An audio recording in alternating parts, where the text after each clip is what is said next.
திரு ராம்ராஜ் அவர்கள் மேஜிஸ்ட்ரேட்டா இருந்து கட்டாய ஓய்வில் அனுப்பப்பட்டவர். சாமானியர்களுக்கு ஒரு பிரச்சனைன்னு நீதிமன்றத்துக்கு போவாங்க.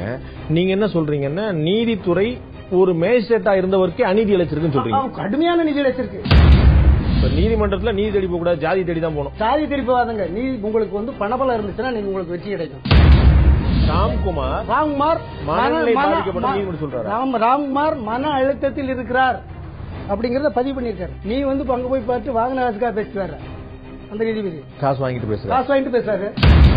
கண்டெம்ப்டுக்கு உங்களுக்கு உள்ளாகக்கூடிய வாய்ப்புகள் இருக்குங்கிறத நான் உங்களுக்கு முன்னாடியே சொல்லிடுறேன். அது பேஸ் பண்ண தயாரா இருக்கு. நீதித்துறை என்ன கண்டெம்ப்ட் எடுத்தா நான் நிரூபிக்க இந்த நீதித்துறை எவ்வளவு கேவலமா இருக்குங்கிறத தைரியம் இருந்தா இந்த நீதிமன்றம் உயர் நீதிமன்றமே எமது கண்டெம்ப்ட் எடுக்கட்டும். தைரியம் இருந்தால் உயர் நீதிமன்றத்திற்கு இந்த வார்த்தையை சொல்றேன். தைரியம் இருந்தால் உயர் நீதிமன்றம் என் மீது நீதிமன்ற அவமதிப்பு வழக்கு தாக்கல் செய்யலாம். தைரியம் இருந்தால். கிஸ்கால் டிஎம்டி பார் வழங்கும் கேள்விக்கென்ன பதில் powered by Wipro Panneer from Kalimark. இன்று இரவு 9:30 மணி, நாளை மதியம் 2 மணி மற்றும் இரவு 8 மணிக்கு.